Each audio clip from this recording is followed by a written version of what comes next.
Good evening, friends, and welcome to the First Age of Middle-earth series.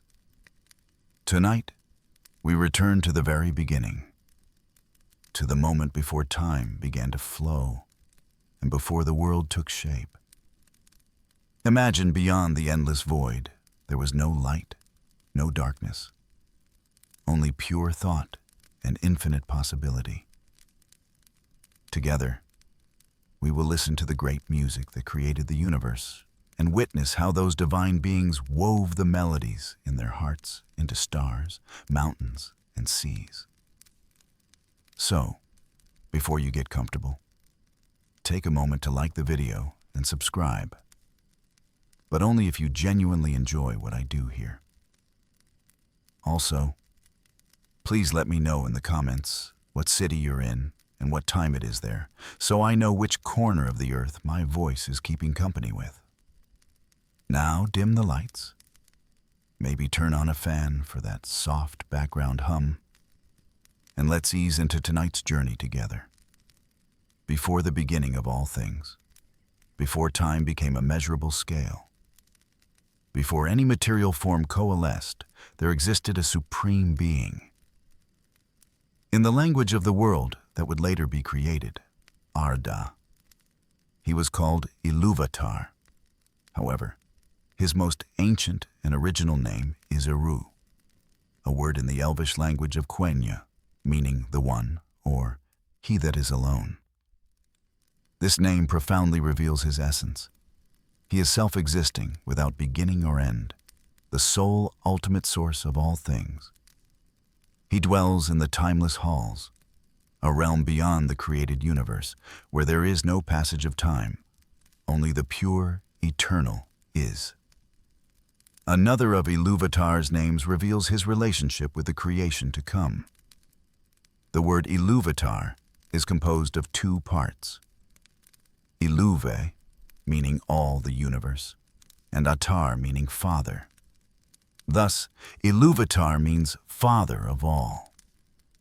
These two names, Eru and Iluvatar, are not interchangeable synonyms, but together depict the dual aspects of this supreme being. As Eru, he is the absolute, transcendent, and not fully measurable divine entity, independent of all creation, existing of his own accord. As Iluvatar, he is the loving Father associated with creation, the source of all things. This dualistic setting establishes a solid and complex philosophical foundation for the entire mythological system. It establishes an absolute monotheistic core, acknowledging an ultimate, mysterious origin, while also paving the way for the subsequent dramatic, relational creation narrative, allowing the creator to interact with his creations as a father figure.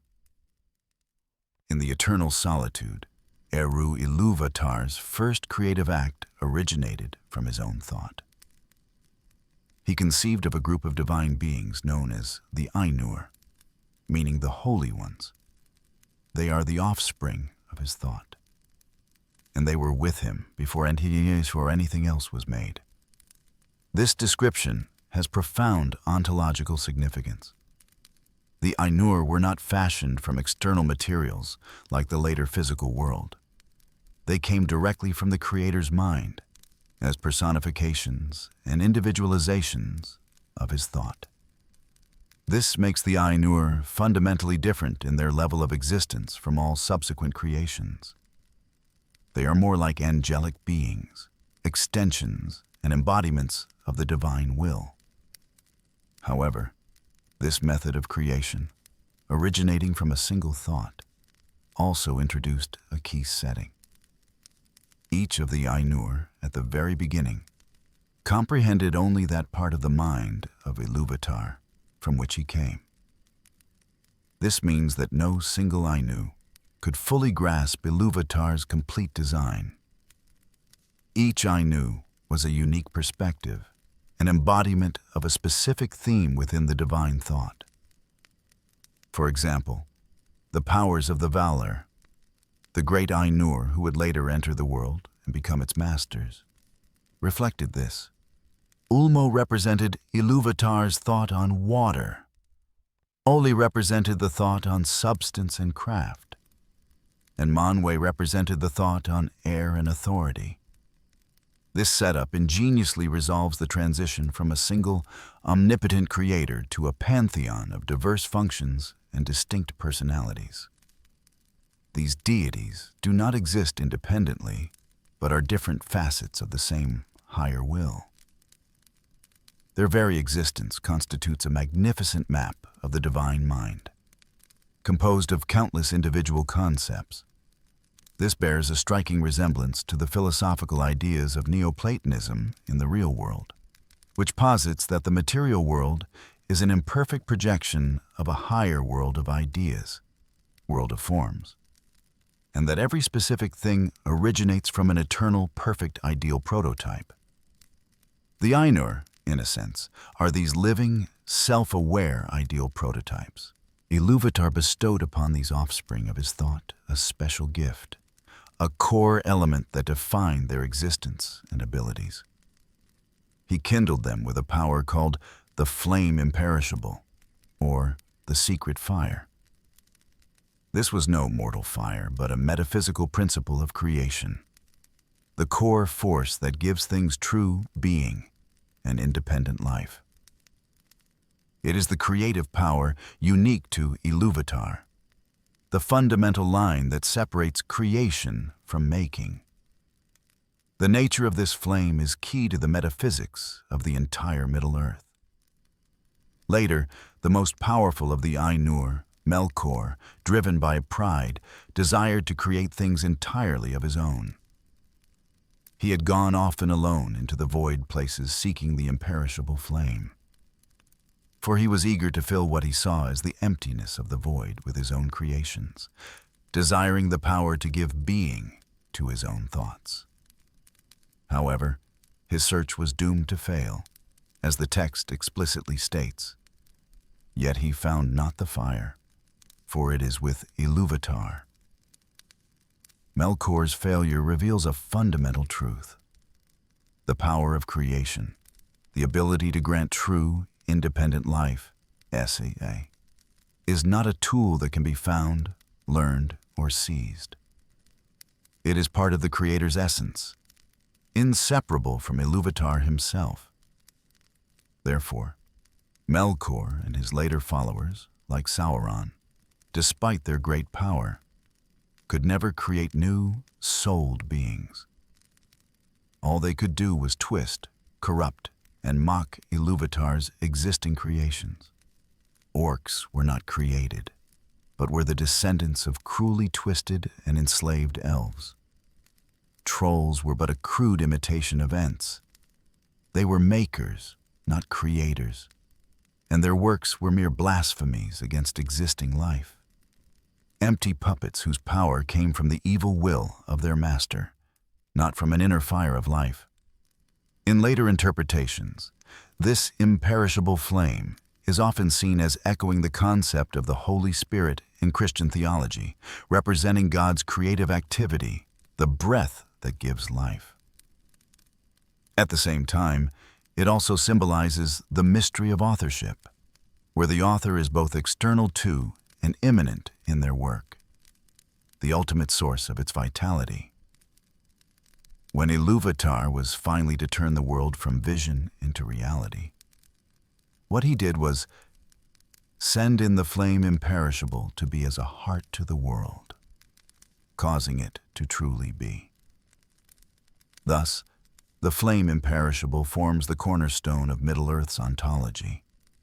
Existence itself is a divine gift, a miracle originating from the one God that cannot be replicated. In the timeless halls, Iluvatar taught the Ainur the art of music. At first they sang individually, or in small groups of 2 or 3, while the rest listened. This was a slow learning process, for they needed to gradually understand the parts of Iluvatar's thought that each other represented through their singing, thereby piecing together a more complete picture.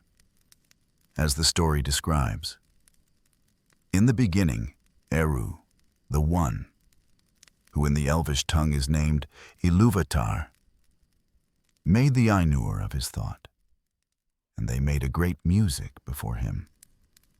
In this music the world was begun, for Ilúvatar made visible the song of the Ainur, and they beheld it as a light in the darkness, and many among them became enamored of its beauty, and of its history which they saw beginning and unfolding, as in a vision. Therefore Ilúvatar gave to their vision being, and set it in the midst of the void, and the secret fire was sent to burn at the heart of the world, and it was called Ea. This seems to be a summary from the book's cover. The detailed quote from the original submission is below. Then the voices of the Ainur, like unto harps and lutes, and pipes and trumpets, and viols and organs, and like unto countless choirs singing with words, began to fashion the theme of Ilúvatar to a great music. And a sound arose of endless interchanging melodies woven in harmony that passed beyond hearing into the depths and into the heights. And the places of the dwelling of Ilúvatar were filled to overflowing, and the music and the echo of the music went out into the void, and it was not void. The Chinese text provided a different quote here. I will translate the provided Chinese quote directly. To them he spoke, and proposed to them themes of music, and they sang before him, and he was glad. But for a long while they sang only each alone, or but few together, while the rest listened.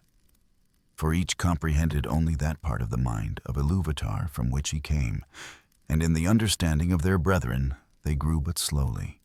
Yet, ever as they listened, they came to deeper understanding, and increased in unison and harmony. This passage not only depicts a process of learning, but also reveals the central importance of harmony in the creation myth. Harmony is not innate, but is a higher state achieved through mutual listening, understanding, and fusion. This sets the tone for the upcoming Ainu Lindale, the great concert that would create the world. It would be not just a performance, but a grand synthesis of all divine thoughts, an attempt to fuse all scattered ideas into a unified, harmonious whole. And this pursuit of harmony also foreshadows the intense conflict and far-reaching consequences that would arise when a discordant note appeared. Before delving into the specific process of creation, it is necessary to pause and examine the unique philosophical framework constructed by this creation myth. Unlike many creation stories we are familiar with, the origin of Middle-earth does not begin with a material explosion or elemental chaos, but with the tranquil thought of a single consciousness. This in itself is a profound metaphysical declaration. The construction of this universe follows a logic of idealism, where consciousness precedes matter. The entire universe, at its most fundamental level, is a thought-given reality. The world was not formed by the collision of random physical laws, but was meticulously designed from an orderly and meaningful blueprint. This blueprint is music. Using music as the medium of creation is a choice full of wisdom and beauty. It directly echoes the concept of musica universalis, or music of the spheres, proposed by the ancient Greek Pythagorean school and later philosophers like Boethius. This ancient idea holds that the structure of the universe, from the movements of the stars to the changing of the seasons, follows mathematical, harmonious proportions, like a silent symphony. In the mythology of Middle-earth, Tolkien personifies and dramatizes this abstract philosophical concept. The great music of the Ainur is no longer just a metaphor, but the act of creation itself. This music is the logos of the universe, the divine reason, or Tao, that gives order, structure, and meaning to all things. The nature of the Ainur is also closely linked to this philosophical framework. As mentioned earlier, they can be understood as personifications of Platonic forms. In Plato's philosophy, the reality we perceive is merely a shadow in a cave, an imperfect copy of the eternal, perfect world of forms or ideas. There exists a perfect idea of a bed, and all real beds are just imitations of this idea.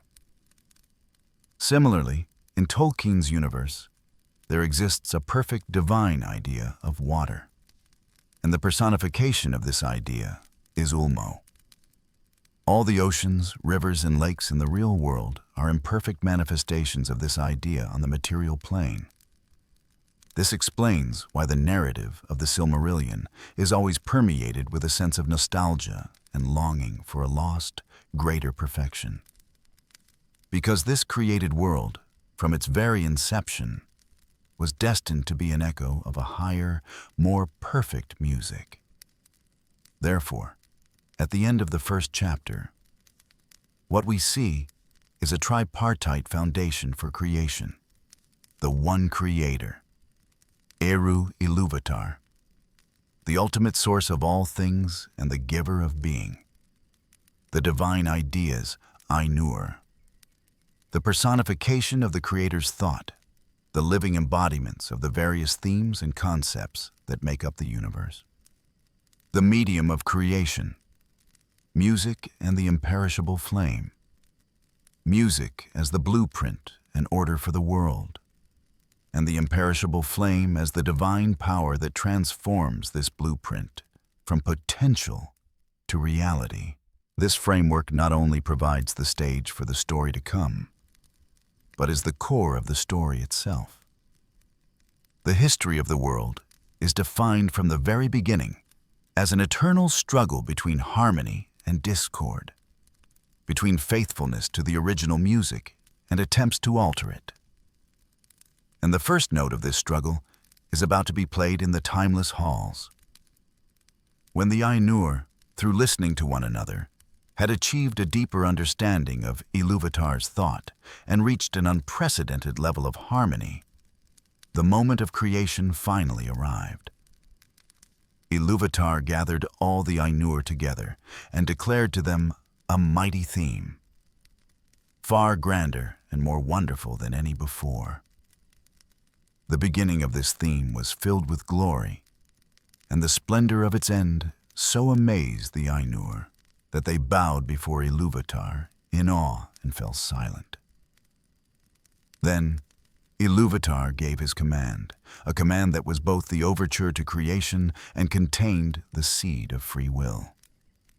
He said, "Of the theme that I have declared to you, I will now that ye make in harmony together a great music.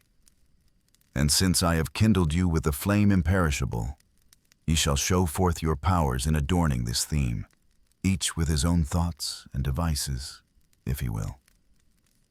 But I will sit and hearken, and be glad that through you great beauty has been wakened into song." This passage is of utmost importance. What Ilúvatar requested was not a mechanical reproduction of his theme, but a co-creation.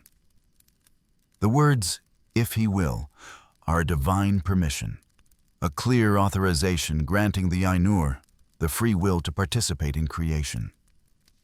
They were invited to become sub-creators, to adorn the divine blueprint with their own understanding and talents. This is the core dramatic tension of the entire Middle-earth legendarium. The interplay between divine foreknowledge and destiny, the theme of Ilúvatar, and the free will of created beings, each with his own thoughts and devices. Then the voices of the Ainur, like harps and lutes and pipes and trumpets and viols and organs, and like unto countless choirs singing with words, began to fashion Ilúvatar's theme into a great music.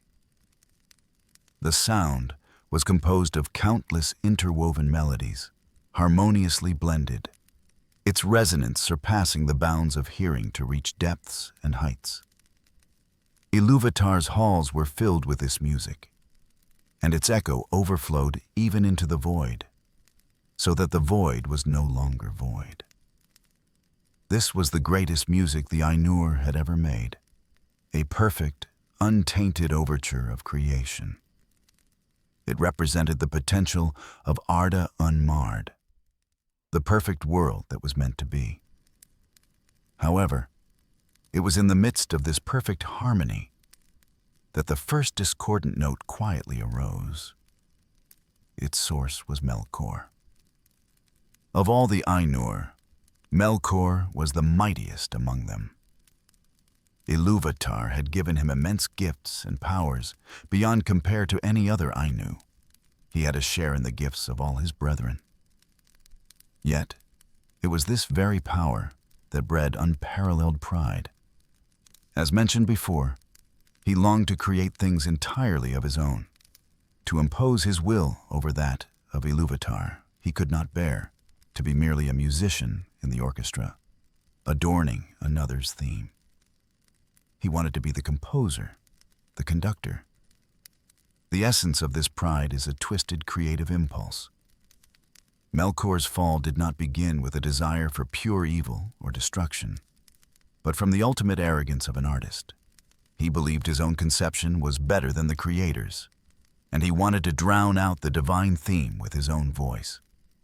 As the text describes, but as the theme progressed, it came into the heart of Melkor to interweave matters of his own imagining that were not in accord with the theme of Ilúvatar, for he sought therein to increase the power and glory of the part assigned to himself. He began to weave these private, discordant thoughts into his music. Instantly, the harmony around him was shattered, and a jarring noise began to spread. Many of the Ainur singing near him became dismayed and confused. Their thoughts were disturbed, and their music faltered. But some began to attune their music to his, rather than to the one that had been at first. Thus, Melkor's discord spread like a plague, and the original melodies were submerged in a surging, chaotic torrent of sound. Ilúvatar sat and listened quietly. Eventually, around his throne, it was as if a raging storm had arisen, as of dark waters that made war one upon another in an endless wrath. This was the first crisis of the creative music, the first direct confrontation between harmony and chaos. Faced with Melkor's rebellion, Ilúvatar did not immediately intervene to crush it. His response was full of divine wisdom and patience. He guided and reshaped this musical war by introducing new themes. This is the origin of the three themes, each representing a new stage in the drama of creation. The first theme was the magnificent one that Ilúvatar first declared, and the initial harmonious performance by the Ainur. It represented the ideal blueprint of creation, a pure and flawless world. Melkor's rebellion marked the shattering of the first theme's harmony and triggered the birth of the second theme. The second theme was initiated by Ilúvatar himself. He arose from his throne, and the Ainur saw that he smiled.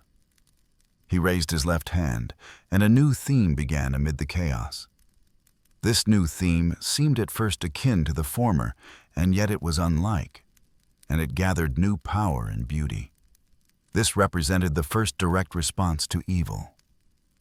It was no longer a pure, undisturbed harmony, but a harmony that contended with discord. However, Melkor's pride did not abate. He gathered the power of his music and engaged in an even more violent war of sound with this second theme. This time, the conflict was more violent than before. Many Ainur stopped singing in dismay, and Melkor seemed to be gaining the upper hand, his discord dominating the music.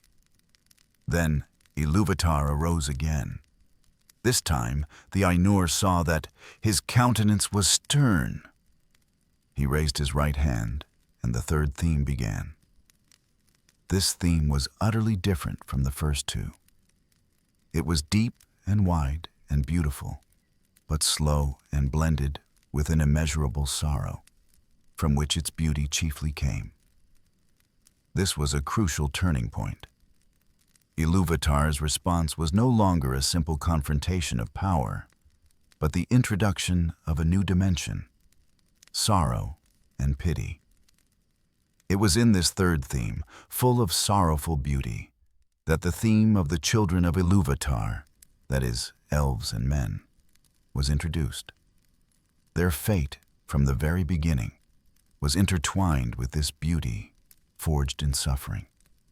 Melkor hated this new theme and tried with all his might to drown the other music in the clamor of his own, with his loud and vain and endlessly repeated noise.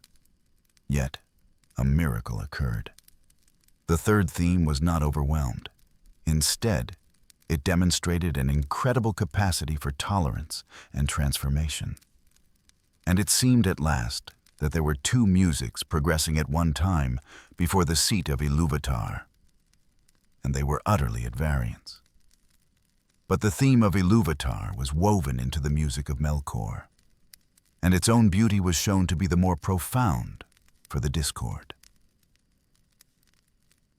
The Chinese text provided a different quote here. I will translate the provided Chinese quote directly. But it seemed at last that there were two musics progressing at one time before the seat of Ilúvatar, and they were utterly at variance. But the second music took up the music of Melkor and wove it into its own solemn pattern. This was Melkor's ultimate failure. His rebellion, his discord, his proudest and loudest notes ultimately failed to destroy Ilúvatar's music. Instead, they were absorbed, transformed, and became part of a grander, more profound, and more tragic symphony. His self-righteous creation ultimately only added unexpected depth and magnificence to the divine music. When this music, containing harmony, conflict, and final sublimation, reached its climax, Ilúvatar arose a third time. This time, his face was terrible to behold. He raised both his hands, and with a single chord, deeper than the abyss, higher than the firmament, piercing as the light of the eye of Ilúvatar, the entire great music came to an abrupt end. After the music stopped, Ilúvatar spoke to all the Ainur, especially to Melkor, uttering the words that would lay the foundation for the entire moral and fatalistic framework of Middle-earth. His words were filled with majesty and irrefutable truth, putting an end to the war of music and setting the final laws for the world to come. Mighty are the Ainur, and mightiest among them is Melkor. But that he may know, and all the Ainur, that I am Ilúvatar. Those things that ye have sung, I will show them forth, that ye may see what ye have done. And thou, Melkor, shalt see that no theme may be played that hath not its uttermost source in me, nor can any alter the music in my despite. For he that attempteth this shall prove but mine instrument in the devising of things more wonderful, which he himself hath not imagined. Melkor was then filled with shame, and from that shame a secret anger was born.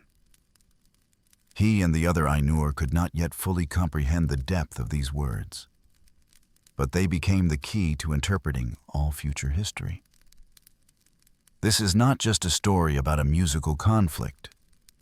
It is Tolkien's carefully constructed theodicy, an explanation for the existence of evil and suffering in a world created by an all-good, all-powerful God. This is an ancient problem that has puzzled countless philosophers and theologians. Instead of writing a philosophical treatise, Tolkien wove his answer into this creation myth. The words Ilúvatar spoke to Melkor are the core of this theodicy. It presents several key points. First, the parasitic and derivative nature of evil. Iluvatar declares, "No theme may be played that hath not its uttermost source in me." This indicates that evil, Melkor's discord, is not an independent, self-creating force. It has no substance of its own and can only exist as a distortion, imitation, or rebellion against good, Iluvatar's theme. It is like a parasite that must cling to a healthy host to survive. This view is in line with the theologian St. Augustine's theory of privatio boni, privation of good. Augustine argued that evil is not something created by God, but rather the absence of good, a disorder. Melkor could not create new music. He could only make noise over the themes of others. Second, the absolute sovereignty of divine providence. Iluvatar's second proclamation, "For he that attempteth this shall prove but mine instrument in the devising of things more wonderful," goes a step further. This does not deny the real existence of evil and the immense suffering it causes.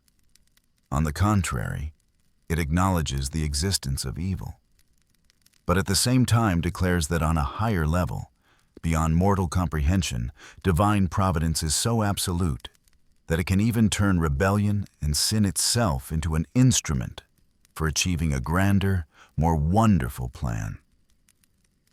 This leads to a theological concept known as felix culpa, the fortunate fall. This concept suggests that while Adam's fall was a sin, it ultimately led to the redemption of Christ, and the grace and glory brought by this redemption even surpassed the state of the unfallen Eden. Similarly, in Tolkien's myth, although Melkor's rebellion brought an indelible wound to the world, Ardamard, it was these very wounds that made the beauty born of sorrow in the third theme possible, filling the stories of elves and men with tragedy, heroism, and ultimate hope. Evil is real, but it cannot ultimately defeat the divine plan. Moreover, it unwittingly serves that plan. Third, the intertwining of free will and fate. This myth does not deny free will. Melkor introduced his discord entirely out of his own pride and free choice. However, it places free will within a larger framework of fate. Individual choices are real and have real and often tragic consequences.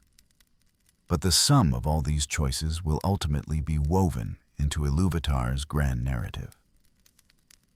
This is a complex balance that avoids making the characters puppets without freedom, while also maintaining the creator's ultimate authority as the storyteller. Thus, through the Ainulin Dale, Tolkien provides a profound and poetic answer. He does not try to explain why there is evil, but shows how evil operates in a world created and dominated by good. It is a destructive force, a tragic existence, but it is ontologically subordinate and ultimately powerless in its purpose. All the suffering it causes will eventually be absorbed and sublimated by the greater, sorrowfully beautiful third theme. This sets a hopeful tone for the long and arduous history of Middle-earth to come. No matter how deep the darkness, light and beauty will ultimately be born from it in a more profound and moving way, when the great music, which contained creation, rebellion, and redemption, finally ceased in a majestic chord. Iluvatar led the Ainur from his timeless halls into the boundless realm beyond, known as the Void. Here, he would show them all that they had just composed with their music, its meaning far exceeding mere sound. Iluvatar said to them, "Behold your music." With his words, a miracle occurred. The Ainur were given sight where before was only hearing. Before their eyes, a new world appeared in visible form. It was no longer abstract melodies and harmonies, but concrete, vivid scenes. And when they had entered into the void, Iluvatar said to them, "Behold your music." And he showed them a vision, giving to them sight where before was only hearing. And they saw a new world made visible before them, and it was globed in the void, and it was sustained therein, but was not of it. This vision was a key intermediate stage in the creation process. It transformed the abstract, timeless blueprint of music into a concrete historical narrative that unfolded in time. The Ainur saw mountains rise, rivers flow, and stars revolve in the firmament. More importantly, they saw things they had not directly conceived, but which were derived from their music, especially the coming of the children of Iluvatar, elves and men, and the dwelling prepared for them. They watched a living history unfold, grow, and evolve before their eyes. The pedagogical, educational significance of this vision was profound. It allowed the Ainur, especially Melkor, to directly understand the full consequences of their actions. They not only heard the harmony and discord, but saw with their own eyes the beauty created by harmony and the suffering, war, and sorrow brought by discord. They saw how Melkor's bitter cold and raging fires battled with Ulmo's rain and mists, how Aule's rocks groaned, and how Yavanna's creations withered under Melkor's poison.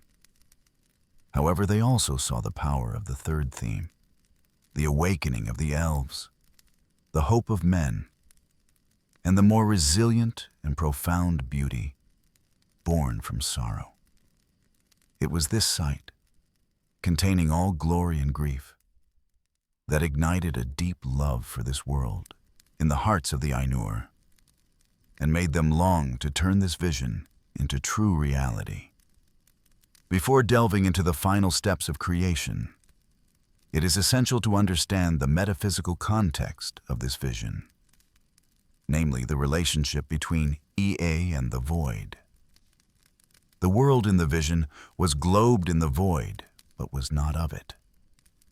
The wording here is extremely precise, establishing a core principle of Middle-earth's cosmology. The void, known as Kuma, in Quenya, meaning the outer dark, is not what we typically understand as space filled with interstellar matter, but not being in an ontological sense. It is the pure nothingness that existed before creation, an absolute emptiness. This is fundamentally different from the source, empty spaces that exist within the universe and can be explored. Therefore, the creation of the world is strictly creatio ex nihilo, creation out of nothing. The world was not shaped from the raw material of the void, nor did it emanate from Iluvatar's own divine essence. Its existence is a pure, new gift, an independent and self-contained system of being placed within not being. This stands in sharp contrast to pantheism, the belief that God and the world are one, or emanationism, the belief that the world flows out from divinity in descending levels, and is highly consistent with the creation view of the major Abrahamic monotheistic religions. This created universe, as a whole, is called Ea.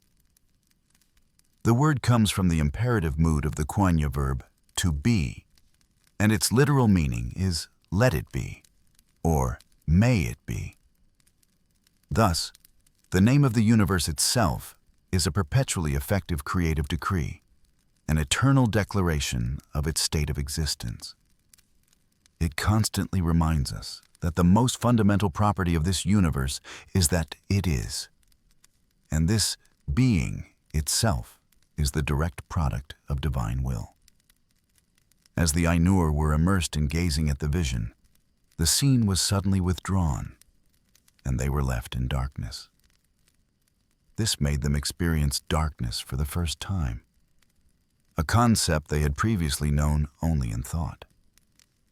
The disappearance of the vision caused great unrest in their hearts. They had fallen deeply in love with this beautiful and tragic world, and longed for its history to be complete, for it to have true life. Ilúvatar perceived their desire. He said to them, "I know the desire of your minds, that what ye have seen should be, not only in your thought, but even as ye yourselves are, and yet other. Therefore I say, let these things be, and I will send forth into the void the flame imperishable, and it shall be at the heart of the world, and the world shall be, and those of you that will may go down into it." This is the ultimate climax of creation, the final ontological leap. As Ilúvatar spoke the word the world transformed from a potential, the blueprint of music, the narrative of the vision, into an actuality. This divine fiat, let it be done, is the final bridge connecting thought and existence. Immediately after, Ilúvatar sent his unique flame imperishable into the void. The Ainur saw a light appear in the distance, as it were a cloud with a living heart of flame, and they knew that this was no vision only, but that Ilúvatar had made a new thing, the world that is. The infusion of the flame imperishable was the act that gave this nascent material universe its independent existence. It was no longer just an observed object, but possessed an inner principle of life and a dynamic for development. The world, from that moment, was. Tolkien's creation myth, especially the process from music to vision to reality, is not just a fascinating story. It is a grand allegory about creation itself. To understand its deeper meaning, one must understand the literary theory proposed by Tolkien himself: subcreation. In his famous essay on fairy stories, Tolkien explained that a successful author of fantasy literature is not merely telling lies, but is imitating a divine act. He becomes a sub-creator. He does not create the primary world, which is the real world we live in, but a secondary world. For this secondary world to be successful, it must possess the inner consistency of reality, thereby evoking a genuine secondary belief from the reader. While reading, the reader will not ask, "Is this true?" but rather, "Is this true within this world?" The entire process of the Ainulindalë is a perfect mythological dramatization of this creative theory. Ilúvatar's declared theme is like the initial inspiration given to an author, a core, sacred idea. The Ainur's creation around this theme is like the process of an author, or a group of collaborating authors, brainstorming, drafting, and plotting around the core idea. They are the first sub-creators. When the Ainur see the vision, what they behold is precisely a secondary world that has fully formed in the author's mind, with its own history, geography, and laws. It possesses the inner consistency of reality, so vivid it seems real. This is the living, complete world in the author's mind, before it is put to paper. Ilúvatar's final utterance of "Ea" and the sending of the flame, imperishable, symbolizes the most mysterious part of the creative process. When a fictional world gains life, allowing readers, the other Ainur, to enter it and be moved by it, to love it, it represents the transformation from an author's private imagination to a living work of art that can be shared with others. In this allegory, Melkor's rebellion also acquires a new, artistic interpretation. His sin is the most grievous one a sub-creator can commit. He is not content to adorn the theme, not content to serve the story itself, but wants to twist the story into a tool to satisfy his own vanity and lust for power. He attempts to become a primary creator, imposing his will upon the story, thereby destroying its inner consistency and introducing discordant, false notes. This is precisely the kind of arrogant, self-centered artistic creation that Tolkien criticized. He believed that a true sub-creator should, with humility, serve the truth or theme he is telling, rather than making the theme serve himself.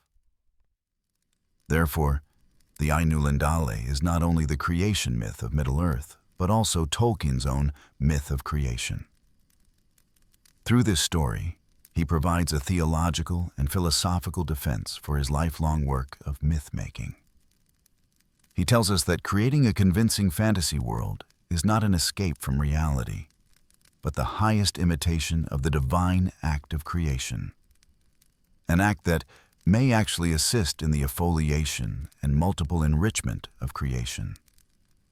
This gives the opening of the Silmarillion a profound, self-referential meaning. It is both the beginning of the story and the ultimate story about storytelling itself.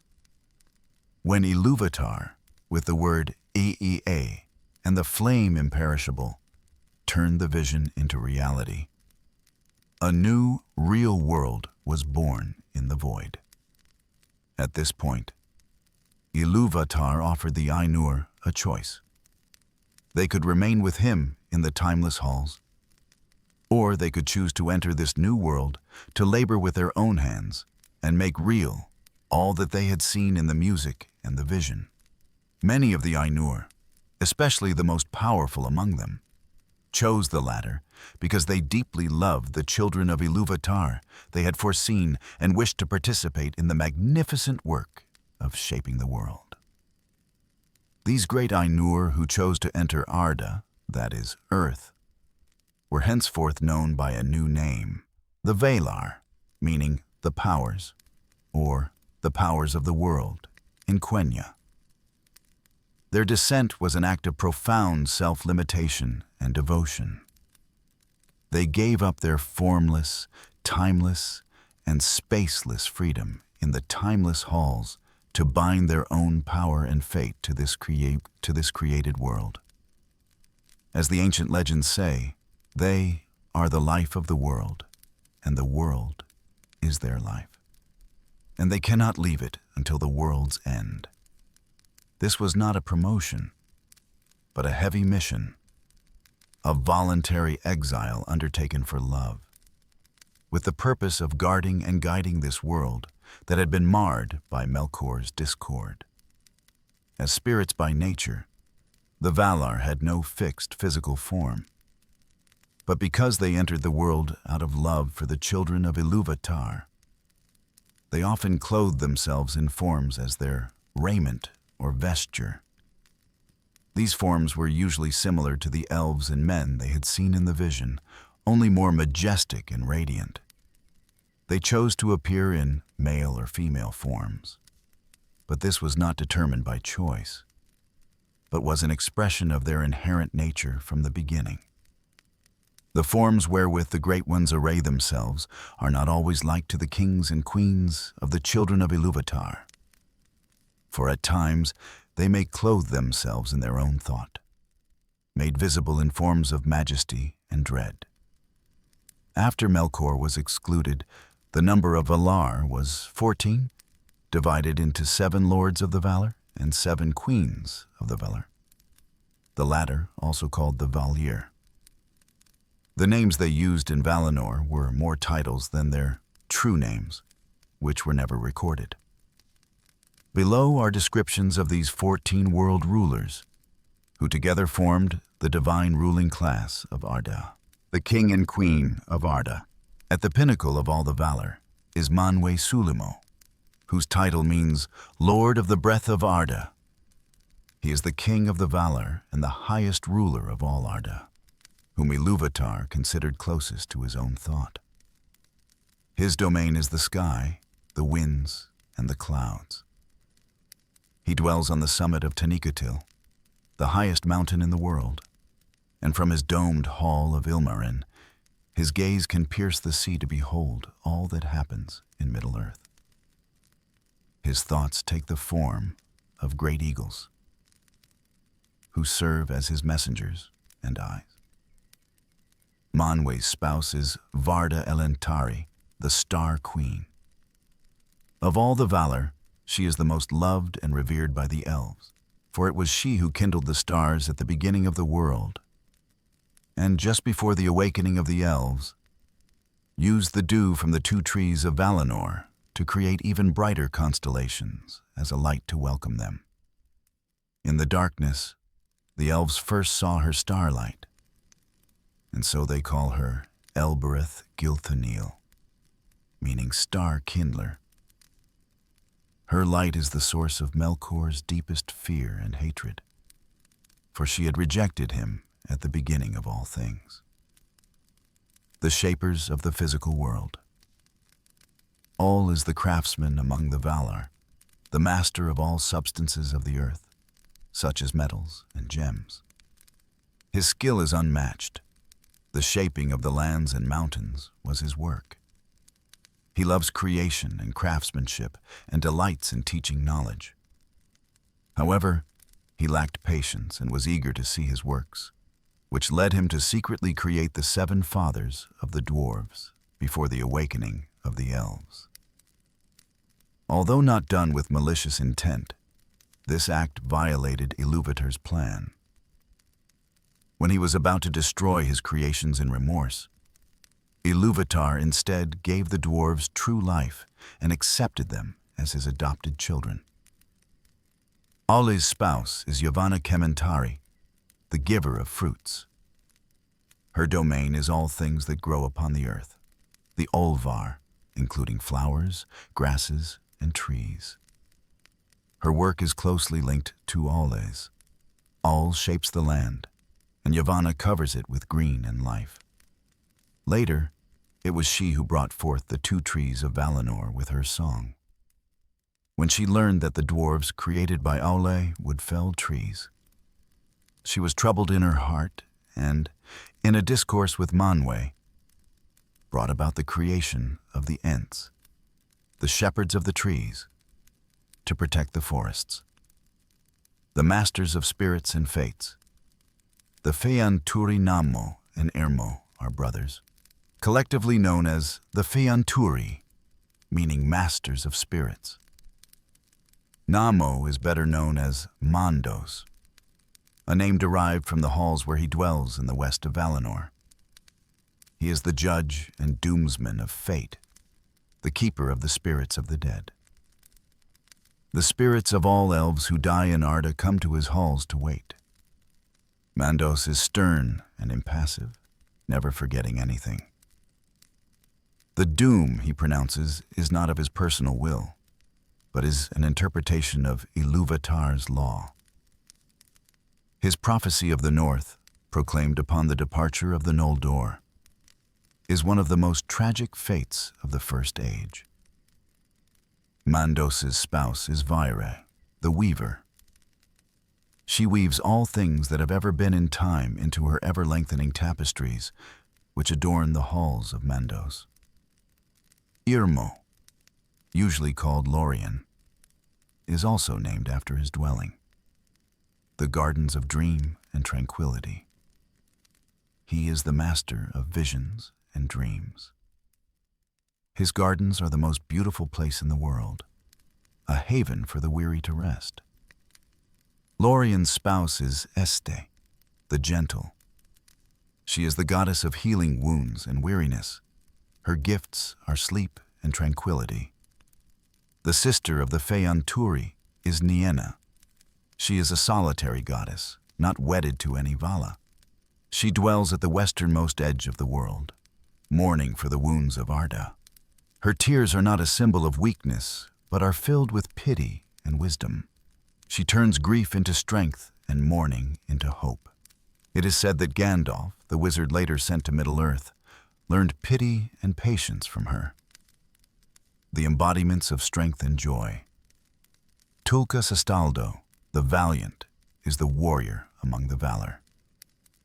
He is mighty in stature, loves wrestling and all contests of strength, and his weapons are his hands. He was the last of the Valar to come to Arda during the first war against Melkor, and his arrival turned the tide of battle.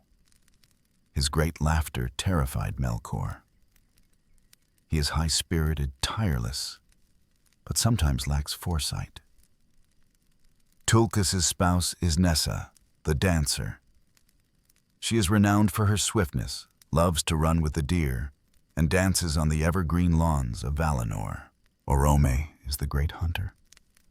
He rides his divine steed Nahar and sounds his great horn Valaroma, hunting the evil creatures of Melkor in the forests of Middle-earth. Even after the other Valar retreated to Valinor, he often returned to Middle-earth, and thus it was he who first discovered the awakened elves by the shores of Cuiviénen. Orome's spouse is Vana, the ever-young. She is the younger sister of Yavanna. Where she passes, flowers spring up and birds sing. Nessa is Orome's sister. The Lord of Waters. The last of the Vala lords is Ulmo, the poorer. His power among the Valar is second only to Manwë, and he is the lord of all oceans, lakes, and rivers. He dwells apart, has no spouse, and has no fixed abode. His spirit flows in all the veins of the world's waters. Therefore, even after the Valar retreated to Aman, he could still know all that happened in Middle-earth through the waters, and never completely forsook the children of Ilúvatar. He plays music upon his great horns made of white shell, the Ulamuri, and whoever hears it is filled with an unquenchable longing for the sea. The mightiest of these spirits the elves name the Valar, the powers of Arda, and men have often called them gods. Among the 14 Valar, 8 are honored for their supreme power and majesty as the Aratar, the High Ones.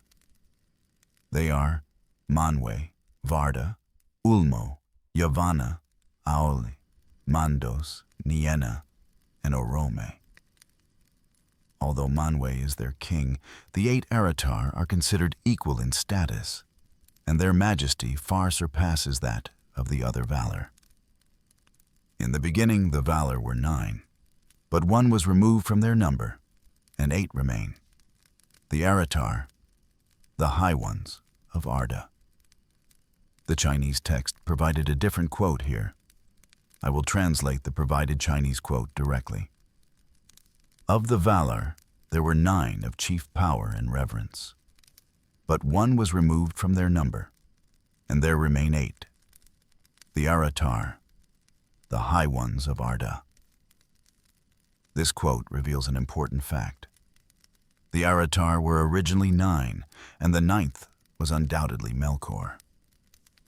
Before his fall, he was the mightiest of these High Ones, but his rebellion caused him to lose this position forever. The composition of the Aratar also reflects the core functions of the Council of the Valar: authority and light, Manwë, Varda; the material world, Aul, Yavanna; the spiritual world, Mandos, Nienna; and the forces of nature, Ulmo, Orome. The description of the Valar is a concentrated manifestation of Tolkien's ability to synthesize different systems of thought. At first glance, the setup of the Valar is very similar to the mythological systems of ancient Greece or Scandinavia. We can easily find correspondences. Manwë to Zeus or Odin, Ulmo to Poseidon, Ole to Hephaestus, Tulkas to Ares. This polytheistic structure, where each god has their own duties, provides a rich cast of characters and potential for dramatic conflict, a form of classical mythology that Tolkien deeply loved and drew upon. However, a deeper analysis reveals that the Valar are fundamentally different from the Olympian gods in their essence. These differences are precisely where Tolkien grafted his beloved mythological forms onto the monotheistic theological core he believed in. First is morality and purpose. The Greek gods are known for their capriciousness, jealousy, lust, and cruelty, often treating mortals as pawns in their games. Their actions often stem from their own desires and emotions. In contrast, although the Valar have emotions, such as Mandos's sternness, Nienna's sorrow, Tulkas's anger, their actions are always constrained by a higher purpose, to serve Ilúvatar's great music. They are guardians of the world, not its tyrants. Their fundamental motivation is love. Love for the children of Ilúvatar and nostalgia for the unmarred Arda. Second is the limitation of power. The source of power for gods in classical mythology is often vague. They seem to be born as gods. The power of the Valar, however, has a clear origin and limit. They are regents, their authority derived from Ilúvatar's mandate. Their most fundamental limitation is their inability to wield the power of the flame imperishable. That is, they cannot create life with an independent soul, Fiaa, from nothing. The story of All creating the dwarves is the best illustration. He could make the bodies of the dwarves, but he could not give them life. These dwarves were merely extensions of his will, like puppets. Only when he humbly repented to Ilúvatar did Ilúvatar personally intervene, grant the dwarves souls, and make them true living beings. This clearly distinguishes God from the gods. In Tolkien's world, there is only one God, and the Valar are his highest-ranking angels or viceroys. Finally, is their estrangement from the world. As history progresses, especially with the coming of the Age of Men, the Valar become increasingly distant and reclusive. They do not frequently descend to earth in disguise to interfere in the lives of mortals, unlike the Greek gods. Their intervention becomes more indirect and subtle, often accomplished through messengers like the great eagles, or agents like the wizards. This sense of estrangement, on the one hand, stems from respect for the free will of the children of Ilúvatar, and on the other hand, creates a tragic and realistic sense of a mythological age fading away and the world's disenchantment. In this way, Tolkien successfully created a system that has both the grandeur of mythic epic and conforms to his own rigorous theological worldview. The Valar are the bridge between the transcendent one God and the struggling mortal world. They are powerful, but not omnipotent, wise, but not omniscient. They can make mistakes, feel sorrow, and face difficult choices. It is this ungodlike divinity that makes them not just flat, functional deities, but fully fleshed, tragic, and convincing characters. They are the guardians of Arda and the first prisoners of this marred world. Beneath the great Valar, there was another group of spirits who also existed before the birth of the world. They belonged to the same race of the Ainur as the Valar, identical in essence but of less degree. These spirits were called the Maiar. When the Valar chose to descend into Arda, many of the Maiar followed them, becoming their helpers, servants, and subjects in the grand project of shaping and governing the world. The number of the Maiar was far greater than that of the Valar, but their powers varied greatly. Some Maiar had power almost comparable to the Valar, while others were relatively weaker. Many of them were attached to a specific Vala, and their nature and abilities corresponded to the master they served. For example, Ulmo's servants Ossa and Uinen were spirits who governed the waves and calm of the coastal seas. Aula had many highly skilled Maiar under his command, the most famous of whom were Kurumo, later known as Saruman, and Mairon, who later fell and became Sauron. Manwe's herald was the powerful Ionwe, and Varda's handmaiden was Ilmare. The Maiar play a crucial role in the history of Arda. They are the executors of the Valar's will, a more refined and direct manifestation of divine power in the world. Due to their lower rank, their interactions with the children of Ilúvatar were more frequent and profound. The most famous example is the Maia Melian.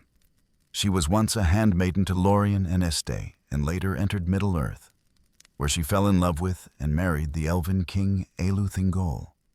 Their daughter Luthien was hailed as the most beautiful of all the children of Ilúvatar. Melian used her Maia power to create the Girdle of Melian, a magical barrier that long protected her kingdom of Doriath. However, just as the Ainur had free will, the Maiar could also choose their own paths. Not all Maiar remained loyal to the Valar. In his initial rebellion, Melkor seduced many Maiar to follow him. These fallen Maiar were called the Umair, the most terrible of whom were the Valorokar, later known as the Balrogs, demons of shadow and flame armed with whips of fire. And Sauron, the Maia who once served the craftsman Aule, was eventually corrupted by Melkor's ideology that all is vain, only power is real. Due to his extreme pursuit of order and efficiency, becoming his most capable and dangerous lieutenant. The Maiar could wander unseen in their spiritual form or shape visible forms for themselves, a manifestation like clothing called a fana. This form could be destroyed, but their spirit itself was immortal.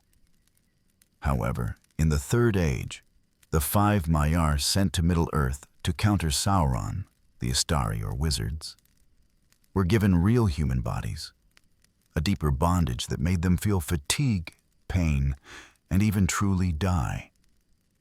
These 5 wizards included the well-known Gandalf, whose Maiar name was Olorin, Saruman, Kurumo, and Radagast, whose Maiar name was Iwendil. In the beginning, after the Valar and Maiar descended into Arda, there was a brief period of peace and prosperity known as the Spring of Arda. In the First War, the arrival of the warrior Tulkas temporarily drove Melkor from the world.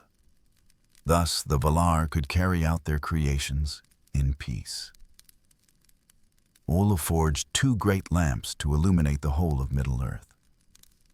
One was named Iluin, placed on a great pillar in the north, emitting a silver-blue light. The other was named Ormal, placed on a pillar in the south, shining with a golden light. When the fires were subdued or buried beneath the primeval hills, there was need of light. Then Ole, at the prayer of Yavanna, wrought 2 mighty lamps for the lighting of the Middle-earth, which he had built in the midst of the encircling seas. Under the intermingling light of these 2 lamps, the seeds sown by Yavanna began to sprout, and the world's first forests and grasslands appeared, and the first animals began to roam among them. In the very center of the world, where the 2 lights met and blended, the Valar established their first kingdom on an island named Almarin. It was a golden age of perfect symmetry, full of life and harmony. The Valar rejoiced in the fruits of their labor and held a great feast to celebrate the union of Tulkas and Nessa. However, this idyllic peace did not last.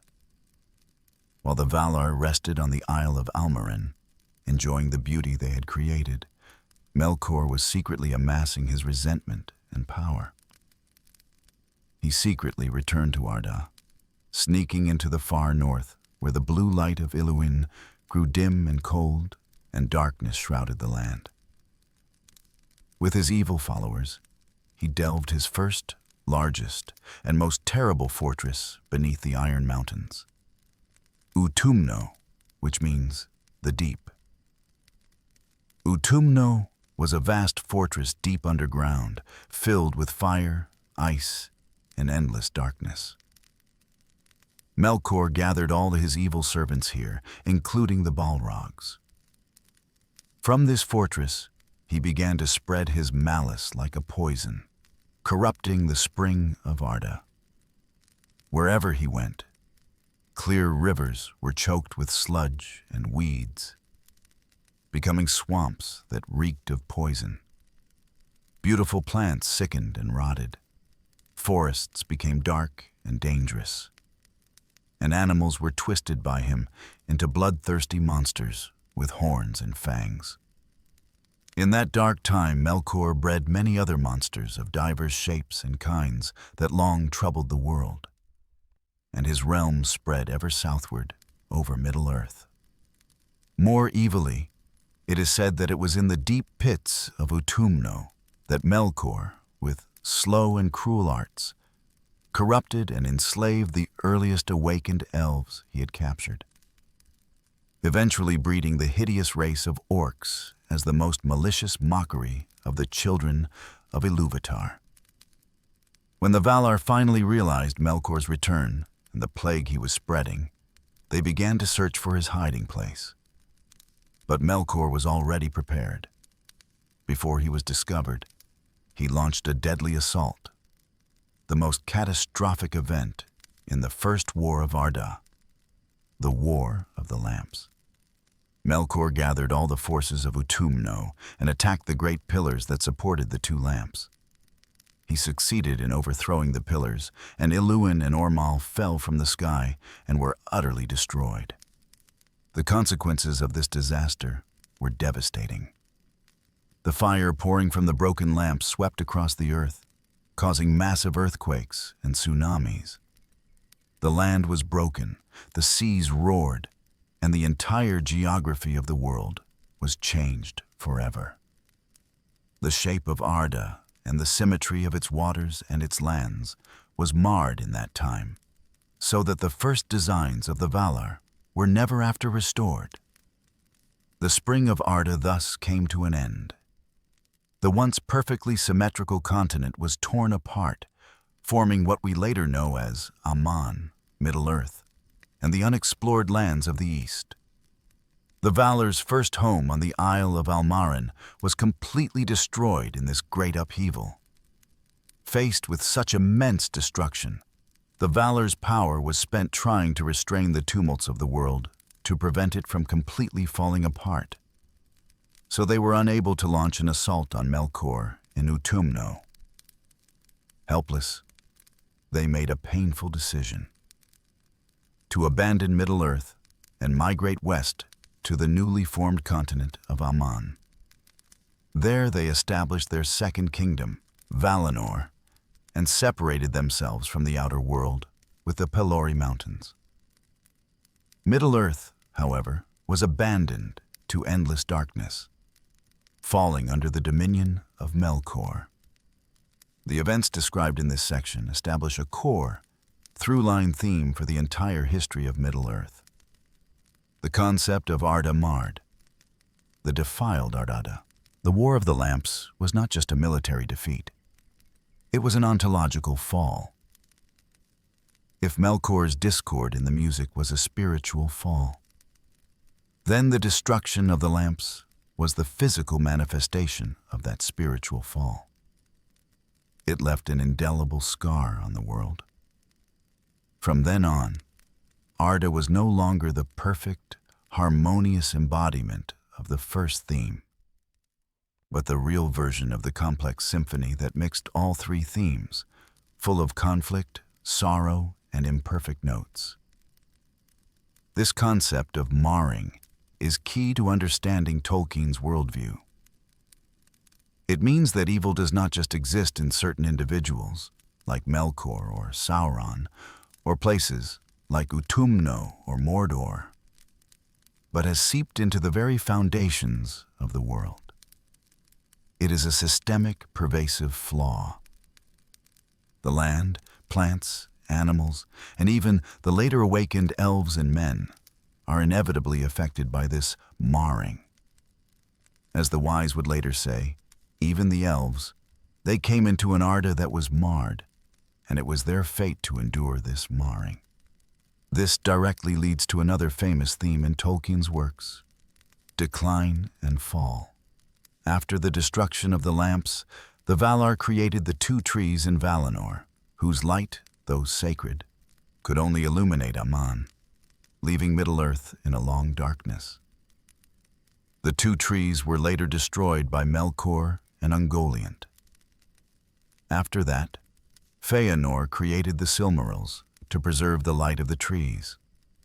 But these three jewels also led to the most tragic wars and fall of the elves.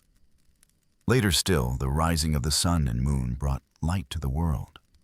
But Tolkien explicitly states that the light of the sun and moon was merely an echo of the last light of the trees, far less pure than the ancient light. This pattern repeats itself, from a greater, more glorious past to a gradually declining, dimming present. History itself is a long defeat. Every golden age, the spring of Arda, the age of the trees, the splendor of Numenor, eventually ends in destruction or decline. Every beautiful creation, the lamps, the trees, the Silmarils, is destined to be defiled or lost. This seemingly pessimistic worldview actually reflects Tolkien's profound, Catholic-influenced philosophical thinking. It is a realistic depiction of a world after the fall. This world is broken, imperfect, and full of pain and loss. Yet, it is precisely in this broken world that heroism, sacrifice, pity, and hope become especially precious and moving. Tolkien's optimism is not based on a naive fantasy that the world will naturally get better, but on a belief in eucatastrophe, the sudden turn from evil to good, or the good catastrophe, that in the darkest moments, divine grace will intervene in unexpected ways, bringing salvation and joyful tears. The first war of Arda and the destruction of the lamps are the first act of this grand narrative. It establishes the stage of the struggle, a marred world. It defines the two sides of the conflict: the Valar, who try to repair and protect, and Melkor, who constantly corrupts and destroys. It also prefigures the tone of the struggle, a long contest filled with loss and sorrow, yet one where hope is never abandoned. The dark ages of Middle-earth have begun, but the light of the stars and the fate of the soon-to-awaken children of Ilúvatar will soon bring new stories to this dark land. Now, the night has deepened, and our story of the beginning of the world comes to a temporary close. Imagine that Middle-earth, sleeping under the starlight, shrouded in darkness. All is quiet. Only the wind whispers among the newborn mountains. The great Valar have gone far to the west, to Valinor, where they will light a new light. But that light will never again illuminate this abandoned land. And deep underground, the evil of Utumno is growing, waiting for its moment. This is an end, and also the beginning of a long wait. Let these ancient images, like distant starlight, guide your way as you journey into slumber. Let the music of the creation become the gentle background sound of your dreams, sometimes harmonious, sometimes tragic. But in the end, all will return to tranquility. Your breathing now is steady and deep, as if in sync with the tides of that ancient world.